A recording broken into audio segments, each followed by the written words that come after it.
বন্ধুরা good morning. দেখো সকালবেলা সব কাজকর্ম সেরে আমি রান্না বসিয়েছি।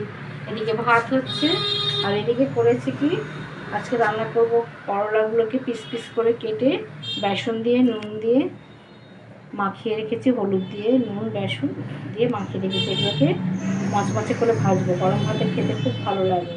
তোমরা করে খাবে, দেখবে এইভাবেই খুব টেস্টি হয়। এগুলো একটা একটা করে ছেড়ে আমি ভাজছি। তোমাদের নিশ্চয়ই চাটা খাওয়া হয়ে গেছে। আমি সকালবেলা চাটা খেয়ে বাসিটা সেরে রান্না বসিয়েছি, ছেলে বেরোবে। এরপরে মাছ রান্না করবো, ভেটকি মাছ আনা আছে, ভেটকি মাছ রান্না করবো। এই একের করে দিয়ে আমি করলাগুলোকে ছেড়ে দিচ্ছি। এটা করলা না, উচ্ছে। যাই হোক, করলা দিয়েও করা যায়, উচ্ছে দিয়ে করা যায়। এগুলো মশলা করে ভাজা হবে।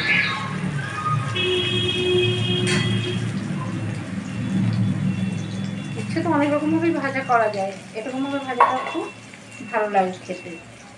আচ্ছা, একটু কমিয়ে দিন, আমি তাড়াতাড়ি পুড়ে যাবে, পেঁপেটা ভালো করে ভাজা হবে।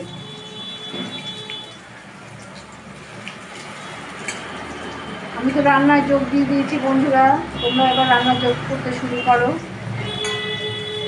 বেলা তো দেখতে দেখতে গড়িয়ে যায় না,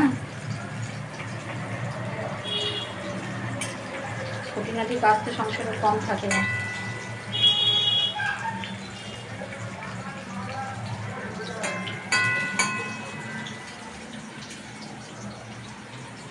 একটু তেলটা বেশি লাগে, কিন্তু খেতে খুব টেস্টি হয়।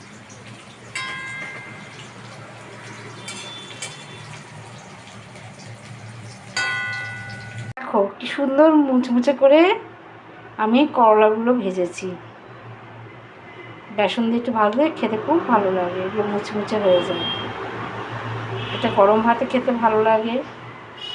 যারা তেতো খেতে খুব পছন্দ করো তারা এমনিও খেতে ভালো লাগবে তাদের কাছে। দেখো কি সুন্দর হয়েছে।